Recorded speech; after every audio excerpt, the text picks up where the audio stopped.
Kita lanjutkan Sapa Indonesia Malam yang membahas soal pria berinisial P yang diduga membunuh 4 anaknya di rumah kontrakan di Jagakarsa, Jakarta Selatan.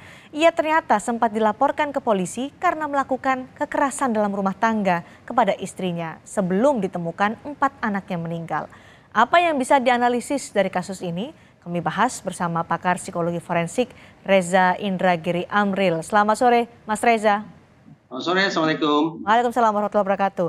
Ayah yang diduga adalah pelaku ini, Mas Reza, sempat dilaporkan KDRT oleh istrinya karena ia melakukan kekerasan dalam rumah tangga kepada istrinya. Apakah pelaporan kasus KDRT terhadap suami kemudian ditemukan anaknya 4 meninggal dalam rumah berkaitan satu sama lain dari kasus ini?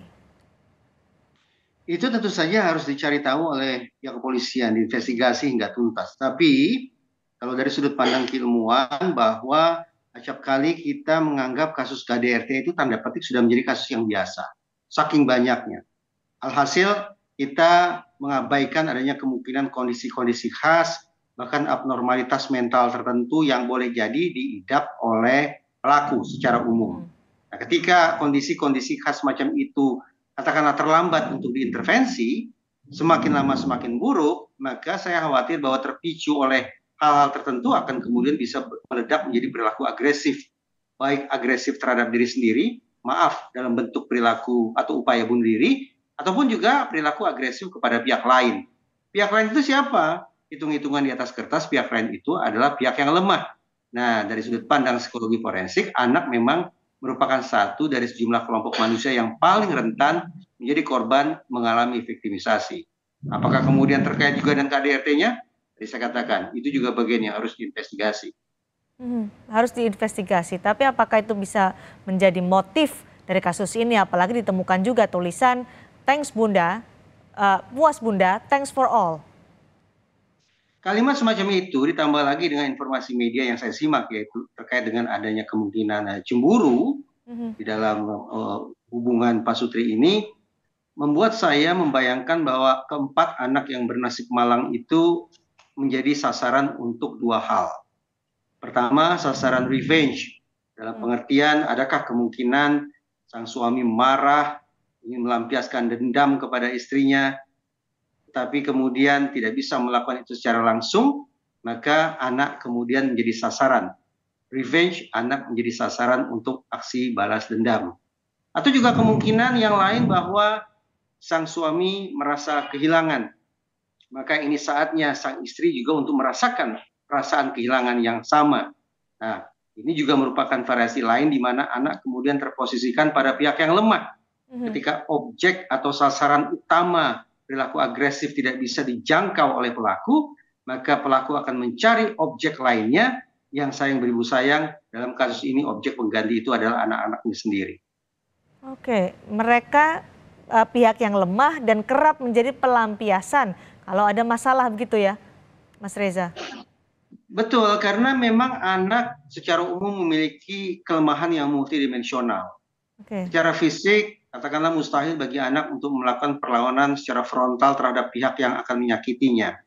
Secara psikis juga anak tidak menduga bahwa pihak yang akan menyakitinya ternyata adalah orang tuanya. Anak juga relatif gampang untuk dimanipulasi, gampang untuk diintimidasi. Demikian pula secara sosial, barangkali tidak sedikit dari kita yang akan menganggap anak-anak sekedar bermain-main saja ketika mencari pertolongan. Dengan kata lain, secara sosial anak pun mengalami kesulitan ketika mereka berada dalam situasi kritis dan ingin mencari bala bantuan. Nah, kelemahan multidimensional semacam itulah yang ada pada diri anak dan pada kasus ini ternyata dimanfaatkan tanda petik sedemikian rupa oleh orang tuanya untuk kemudian memangsa, memviktimisasi darah dagingnya sendiri. Bahkan anaknya masih sangat kecil, sangat muda ya, umur 1, umur 3, umur 4, kemudian ada umur 6 yang paling besar. Yang menjadi keprihatinan kita. Dan pada saat diminta keterangan soal KDRT, suami yang terduga pelaku itu sempat beralasan ia harus menjaga anak. Sampai akhirnya 4 anak itu ditemukan tewas. Ini apakah ada kesan polisi tidak langsung bergerak untuk menyelamatkan anak-anak itu karena laporannya adalah sebenarnya KDRT. Tidakkah kemudian ada tindakan antisipasi seharusnya dari polisi? Indonesia sudah punya undang-undang penghapusan KDRT sejak sekian tahun silam. keberadaan lex spesialis atau hukum yang khusus ini mengirimkan pesan yang tegas bahwa otoritas penegakan hukum termasuk polisi memang juga harus bekerja dengan cara-cara yang khusus pula ketika menerima laporan terkait kasus KDRT. Nah, sekarang mari kita coba berhitung. Beberapa tahun lalu saya pernah mencoba membuat kalkulasi bahwa polisi kita ternyata memiliki kesanggupan untuk merespon laporan dalam waktu 16 menit, kurang lebih. Sejak laporan masuk sampai kemudian petugas menjejakkan langkah pertamanya di TKP dibutuhkan waktu sekali lagi kurang lebih 16 menit. Kalau angka itu kita jadikan sebagai acuan untuk menakar responsivitas Polri, termasuk dalam penanganan kasus-kasus KDRT, ya kita bisa menarik simpulan. Apakah dalam kasus ini responsivitas yang ditunjukkan oleh kepolisian setempat sudah mendekati angka 16 menit atau ternyata jauh dari 16 menit? Berjam-jamkah atau mungkin berhari-harikah? Dengan kata lain, di samping kerja-kerja investigasi untuk mengungkap kasus ini, sesungguhnya penting bagi pihak Polri sendiri untuk melakukan evaluasi internal terkait sekali lagi tentang seberapa khusus, seberapa sanggup, seberapa mampu personil kita, personil Polri kita menangani kasus-kasus KDRT. Oke.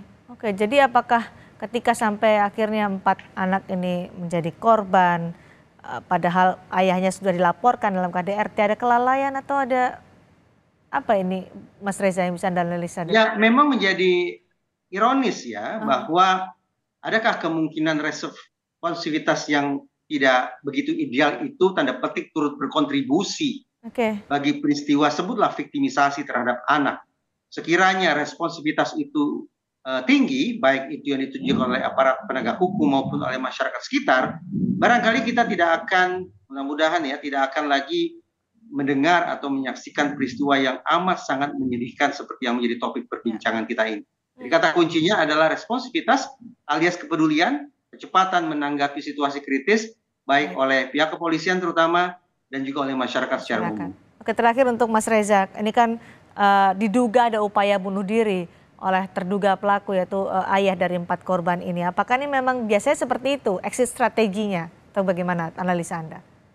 Saya sungguh-sungguh khawatir, tanpa maksud saya untuk mendramatisasi situasi, bahwa rangkaian peristiwa bunuh diri semacam ini yang dilakukan dalam lingkup keluarga semacam ini, adakah kemungkinan sudah menjadi sebuah epidemi alias wabah bunuh diri. Istilah semacam ini sesungguhnya diperkenalkan WHO sekian tahun silam, ketika menyadari bahwa misalnya pasca COVID-19 kita tidak sungguh-sungguh punya kesanggupan untuk memulihkan kondisi mental kita seperti pada masa pra-pandemi.